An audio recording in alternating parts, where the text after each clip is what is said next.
साथियों, आप सभी का इस प्लेटफॉर्म पर स्वागत है। इस वीडियो में हम लोग जो है भारतीय इतिहास के एक महान विभूति जिनका नाम है दादा भाई नौरोजी, इनके संबंध में हम लोग इस वीडियो में विस्तार से चर्चा करेंगे। इनके जन्म से लेकर इनके मृत्यु तक के जो भी पूरा कालखंड है, उस कालखंड को इस वीडियो में हम लोग देखेंगे। तो ये हमारे कंपटीशन के एग्जाम के दृष्टिकोण से भी काफी महत्वपूर्ण है, क्योंकि आपकी विभिन्न परीक्षाओं में जो है इनसे संबंधित प्रश्न जो है अवश्य पूछे जाते हैं। तो चलिए इनके बारे में हम लोग यहाँ पर देखते हैं। यह जो मैटर लिया गया है, ये लोकसभा सचिवालय की जो वेबसाइट है वहां से ये मैटर लिया गया है। तो चलिए इनके बारे में प्रारंभ करते हैं। देखिए, दादा भाई नौरोजी एक ऐसे उत्कृष्ट बुद्धिजीवी और निस्वार्थ देशभक्त थे जिन्होंने अपना संपूर्ण जीवन राष्ट्र की सेवा में समर्पित कर दिया। सभी उन्हें प्यार और आदर से भारत का महान युग पुरुष और भारतीय राष्ट्रवाद का जनक कहते थे। तो भारत का महान युग पुरुष और भारतीय राष्ट्रवाद का जनक किसे कहा गया है? दादा भाई नौरोजी को। नौरोजी पालन जी डोरडी और मानिक बाई के पुत्र दादा भाई नौरोजी का जन्म 4 सितंबर 1825 को बंबई में हुआ था। उनकी प्रारंभिक शिक्षा शहर के एक प्राथमिक विद्यालय में हुई। उनके एक शिक्षक की सलाह पर दादा भाई को माध्यमिक शिक्षा के लिए एल्फिस्टन इंस्टीट्यूट, अब इसका नाम एल्फिस्टन कॉलेज है, बंबई, जो कि ये बंबई में है, इसमें भेज दिया गया, जहां पर उनका विद्यार्थी जीवन प्रतिभा से परिपूर्ण रहा तथा उन्होंने वर्ष 1840 में प्रतिष्ठित क्लेयर छात्रवृत्ति सहित अनेक छात्रवृत्तियां और पुरस्कार प्राप्त किए। गणित, प्राकृतिक दर्शन और राजनीतिक अर्थव्यवस्था में दादा भाई की गहरी रुचि थी और वर्ष 1845 में उन्होंने स्नातक की उपाधि प्राप्त की। 7 दशक बाद वर्ष 1916 में बंबई विश्वविद्यालय ने दादा भाई को एलएलडी की मानद उपाधि से सम्मानित किया। स्नातक की उपाधि प्राप्त करने के पश्चात दादा भाई के लब्ध प्रतिष्ठ जीवन का प्रारंभ एल्फिस्टन इंस्टीट्यूट बंबई में नेटिव हेड असिस्टेंट के रूप में हुआ। वर्ष 1850 में वह गणित तथा प्राकृतिक दर्शन के असिस्टेंट प्रोफेसर नियुक्त हुए और इस प्रकार उन्होंने इस इंस्टीट्यूट में इस पद पर नियुक्त होने वाले प्रथम भारतीय होने का गौरव प्राप्त किया। वर्ष 1855 में 1855 में वह कामा एंड कंपनी की व्यवसायिक फर्म में साझेदारी के रूप में कार्य करने के लिए इंग्लैंड गए। इंग्लैंड में अपने व्यवसाय के अतिरिक्त उन्होंने लंदन के यूनिवर्सिटी कॉलेज में गुजराती भाषा के प्रोफेसर के रूप में कार्य किया। इस पद पर उन्होंने लगभग एक दशक तक कार्य किया। वर्ष 1861 में दादा भाई नौरोजी ने लंदन जोरोस्ट्रियन एसोसिएशन की स्थापना की। किसकी स्थापना की? लंदन जोरोस्ट्रियन एसोसिएशन की स्थापना की। जिन संगठनों की इन्होंने स्थापना की ये महत्वपूर्ण है, इनको आप याद रखिएगा। और वर्ष 1865 में उन्होंने लंदन इंडिया सोसाइटी की स्थापना की तथा इसके अध्यक्ष बने और 1907 तक इस पद पर रहते हैं। उन्होंने 1 दिसंबर 1866 को the east India association London की स्थापना की और इसके सचिव बने। कब स्थापना की थी? तो 1866 में द ईस्ट इंडिया एसोसिएशन। वर्ष 1869 में वह बंबई लौट आए। वर्ष 1874 में उन्हें बड़ौदा का दीवान नियुक्त किया गया, लेकिन महाराजा और रेजिडेंट के साथ मतभेद होने के कारण उन्होंने एक वर्ष बाद ही क्या कर दिया? त्यागपत्र दे दिया। जुलाई 1875 में दादा भाई नौरोजी बंबई नगर निगम के सदस्य के रूप में उसी वार्ड से चुने गए जिसमें 50 वर्ष पूर्व 1825 में इनका जन्म हुआ था। 50 वर्ष पूर्व उनका जन्म हुआ था। उसी वर्ष सितंबर में वह इस निगम की नगर परिषद अर्थात वित्त समिति के लिए चुने गए। वर्ष 1883 में उन्हें जस्टिस ऑफ द पीस नियुक्त किया गया। बाद में वह बंबई नगर निगम के लिए दूसरी बार निर्वाचित हुए।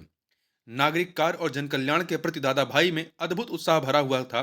जनवरी 1885 में जब बॉम्बे प्रेसिडेंसी एसोसिएशन की स्थापना हुई तब वह उसके एक उपाध्यक्ष चुने गए। ध्यान रखिएगा, जो 1885 में बॉम्बे प्रेसिडेंसी एसोसिएशन की स्थापना हुई, इसके संस्थापक कौन थे? फिरोज शाह मेहता, बदरुद्दीन तैयब जी, केटी तेलंग और काशीनाथ त्र्यंबक, इनका नाम आता है। देखिए, अगस्त 1885 में Dadabhai Naoroji governor Lord रियो, गवर्नर इस समय गवर्नर कौन थे? लॉर्ड रियो। तो लॉर्ड रिये के निमंत्रण पर बंबई विधान परिषद के सदस्य बन गए 1885 में।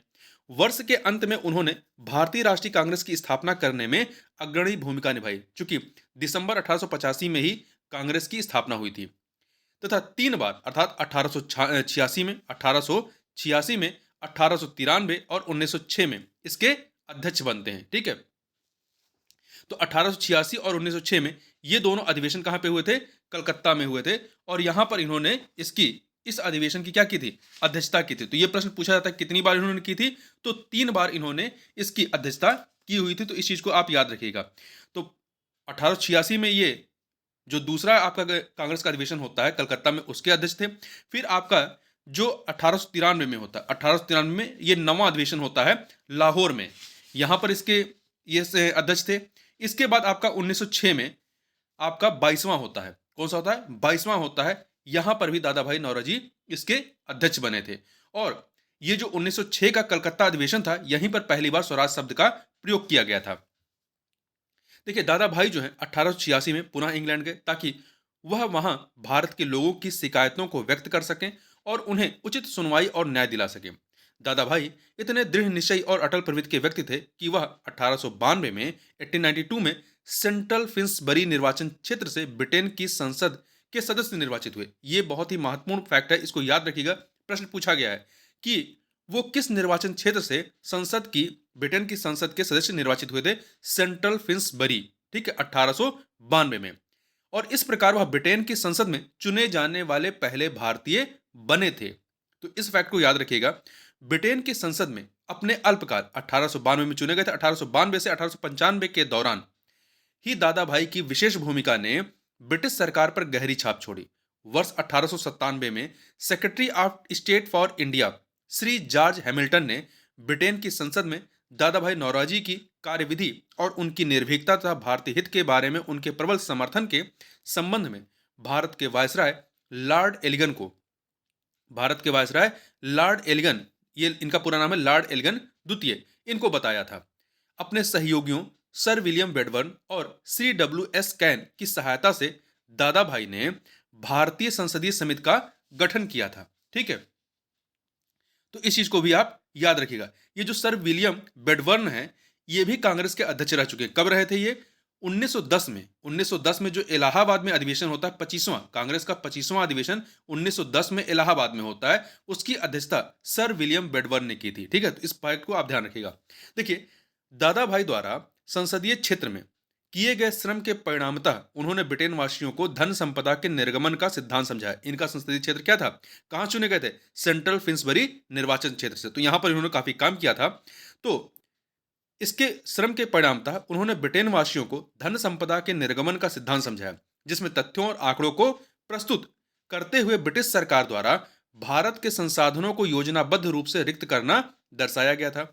यह ब्रिटिश साम्राज्य के विरुद्ध उनका आरोप था और उन्होंने इसकी जांच करने के लिए तत्काल एक रॉयल कमीशन नियुक्त करने की मांग की। इसके परिणाम स्वरूप ब्रिटिश शासन ने 1895 में भारतीय व्यय संबंधी रॉयल कमीशन की नियुक्ति की। दादा भाई नौरोजी ऐसे पहले भारतीय थे जिन्हें रॉयल कमीशन में बतौर सदस्य शामिल किया गया था। यह फैक्ट भी इंपॉर्टेंट है। बाद में उनका निर्गमन सिद्धांत, जिसे ड्रेन थ्योरी कहते हैं, यह poverty and un British rule in India शीर्षक से पुस्तक के रूप में प्रकाशित हुआ। दादा भाई ने सदैव संवैधानिक तरीके अपनाने का समर्थन किया और भारत की मांगों की गंभीरता और न्याय संगतता से अंग्रेजों को परिचित कराने के लिए भारत के लोगों को प्रेरित किया। ब्रिटेन की जनता और सरकार के समक्ष उन्होंने जो सर्वाधिक महत्व की मांगें रखी थीं, वह विधान परिषदों में सुधार करने, सेवाओं का भारतीयकरण करने, भारत और इंग्लैंड के बीच उचित आर्थिक संबंध स्थापित करने और कार्यपालिका तथा न्यायपालिका को पृथक करने से संबंधित थी। उन्होंने भारत के राष्ट्रीय नेताओं, विशेषकर युवा पीढ़ी से आग्रह किया कि वे परिस्थितियों और ब्रिटेन के रवैये के प्रतिकूल होने के बावजूद अपना संघर्ष और भी अधिक शक्ति, जोश और उत्साह के साथ जारी रखें। एक अग्रणी समाज सुधारक दादा भाई नौरोजी जातिवाद और जातिगत बंधनों के विरुद्ध थे, महिला शिक्षा के समर्थक तथा पुरुषों और महिलाओं के लिए समान कानून के पक्षधर थे। भारतीय आर्थिक विचारधारा के इतिहास में दादा भाई भारत की राष्ट्रीय आय के मूल्यांकन में अपने महत्वपूर्ण कार्य के लिए काफी विख्यात थे। अपने समय के उत्कृष्ट अर्थशास्त्रियों में से एक होने के कारण उन्होंने उन बातों का पता लगाया और विश्लेषण किया जो आवश्यकताओं, साधनों के अभाव और बेरोजगारी से परेशान तथा भारी कराधान के बोझ से कराह रहे भारतीयों की दयनीय आर्थिक स्थिति के लिए जिम्मेदार थी। आगे देखते हैं। थोड़ा सा एक फैक्ट यहां और याद रखिएगा। जब हमने सामाजिक सुधार की बात की, तो देखिए, जो दादा भाई नौरोजी थे, ये पारसी सुधार आंदोलन से भी संबंधित थे। देखिए, 1851 ईस्वी में Dadabhai Naoroji Furdunji S Bengali, R K. Cama आदि नेताओं ने बंबई में रहनुमाई मजदयासन सभा का गठन किया। इसका उद्देश्य पारसियों की सामाजिक अवस्था का पुनरुद्धार करना और पारसी धर्म की प्राचीन शुद्धता को प्राप्त करना था। इस सभा द्वारा, जो ये रहनुमाई मजदयासन सभा थी, इस सभा द्वारा स्त्रियों की दशा में सुधार, पर्दा प्रथा की समाप्ति और विवाह की आयु बढ़ाने पर बल दिया गया। सभा के संदेश वाहन हेतु दादा भाई नौरोजी ने एक पत्रिका रास्त गोफ्तार, जिसे हिंदी में क्या कहते हैं, सत्यवादी, यह गुजराती भाषा में निकाली थी। इस फैक्ट को भी आप यहां पर याद रखिएगा। आगे चलते हैं। वर्ष 1906 में वर्ष 1906 में भारतीय राष्ट्रीय कांग्रेस के कलकत्ता अधिवेशन में, यह 22वां अधिवेशन था, कलकत्ता में हुए अधिवेशन में दादा भाई के भाषण का प्रमुख विषय स्वराज था। स्वराज का अर्थ स्पष्ट करते हुए दादा भाई ने कहा था, जिस प्रकार सभी सेवाओं, विभागों और अन्य कार्यों में ब्रिटेन का प्रशासन उस देश की जनता के हाथों में होता है, वैसा ही भारत में भी होना चाहिए। ये इन्होंने स्वराज को इस प्रकार से परिभाषित किया था। जिस प्रकार ब्रिटेन और उसके उपनिवेशों में सभी प्रकार का कर निर्धारण और विधान संबंधी कार्य तथा करों के व्यय करने की सारी शक्तियां जनता के प्रतिनिधियों के हाथों में होती हैं, वैसा ही भारत में भी होना चाहिए। और इंग्लैंड एवं भारत के बीच वित्तीय संबंध बराबरी के सिद्धांत पर आधारित होना चाहिए। हमें अनुकंपा नहीं बल्कि न्याय चाहिए। ब्रिटेन के नागरिकों के रूप में अपने अधिकारों के पुनः वर्गीकरण या विस्तार में जाने की बजाय सारी बात को मात्र एक शब्द स्वशासन अथवा स्वराज में व्यक्त किया जा सकता है। तो ये इस प्रकार से उन्होंने स्वराज को परिभाषित किया। दादा भाई ने आत्मनिर्भरता का समर्थन किया तथा कुटीर उद्योगों को अत्यधिक महत्व दिया। उन्होंने घोषणा की कि स्वदेशी भारत के अस्वाभाविक आर्थिक दलदल से बचने के लिए बलात् लादी गई आवश्यकता है। जब तक आर्थिक स्थिति अस्वाभाविक तथा निर्धन बनाने वाली रहेगी, तब तक भारत की स्थिति में आर्थिक कानून लागू करने की बात जले पर नमक छिड़कने जैसा होगा। दादा भाई ने अपने राष्ट्रवादी विचारों को विभिन्न पत्र पत्रिकाओं में सत्र लेखन के माध्यम से व्यक्त किया। प्रारंभिक वर्षों में वह एलिफेस्टन कॉलेज, बंबई में students literary and scientific society द्वारा निकाले जाने वाले पत्र स्टूडेंट्स लिटरेरी मिसलेनी में लगातार लिखते रहे। उन्होंने ज्ञान प्रसारक पत्रिका का संपादन किया और सामाजिक विषयों पर अनेक लेख लिखे। उन्होंने 1878 में पॉवर्टी ऑफ इंडिया नामक एक पुस्तक प्रकाशित की, जिसको उन्होंने बाद में संशोधित और विस्तृत रूप में poverty and British rule in India नामक पुस्तक का रूप दिया, जो 1901 में लंदन से प्रकाशित हुई। ध्यान रखिएगा, पॉवर्टी ऑफ इंडिया एक पुस्तक है, दूसरी पुस्तक इनकी poverty and British rule in India है। ये दोनों अलग अलग पुस्तकें हैं। 1878 में पॉवर्टी ऑफ इंडिया पुस्तक प्रकाशित हुई थी, फिर बाद में इसको इन्होंने संशोधित किया और फिर poverty and British rule in India, जो ड्रेन थ्योरी देते हैं वो इसी में देते हैं, नामक पुस्तक का रूप दिया, जो 1901 में लंदन से प्रकाशित होती है। वर्ष 1883 में 1883 में उन्होंने बंबई में वॉयस ऑफ इंडिया शुरू किया और बाद में इसे इंडियन स्पेक्टेटर में शामिल कर लिया। उन्होंने 1889 में 1889 में अपने कुछ सहयोगियों के साथ मिलकर एक गुजराती साप्ताहिक पत्रिका रास्त गोफ्तार, जिसको हिंदी में कहते हैं सत्यवादी निकाली थी, जो अपने उच्च और प्रगतिशील विचारों के लिए विख्यात थी, और 2 साल तक इसका संपादन किया। यह जो रास्त गोफ्तार थी, ये इनका जो सभा था, रहनुमाई मजदयासन सभा, उसके संदेश को प्रसारित करने के लिए इस रास्त गोफ्तार को प्रकाशित किया गया था। देखिए, उन्होंने इंग्लैंड में the commerce, the India, the contemporary review, the daily news, the Manchester guardian, the weekly news and Chronicle और द पियर्सन्स मैगजीन जैसे अनेक अखबारों और पत्रिकाओं के लिए लेख भी लिखे। डायलॉग्स ऑफ सोक्रेटिस एंड डायोजेनस शीर्षक से उनके लेखों की एक श्रृंखला गुजराती समाचार पत्र समाचार दर्पण ने प्रकाशित की थी। दादा भाई जो हैं, ये अंग्रेजी और गुजराती दोनों भाषाओं के उत्कृष्ट वक्ता थे और उनके भाषण सरलता एवं ओजस्विता की दृष्टि से उत्कृष्ट होते थे। अपने अंतिम समय में दादा भाई प्रायः अस्वस्थ रहते थे। दिनांक 1 जून 1917 को प्रातः वह गंभीर रूप से बीमार पड़ गए। बंबई में 30 जून 1917 की शाम को उनका निधन हो गया। उस समय उनकी आयु कितनी थी? 92 ईयर्स, 92 वर्ष की थी।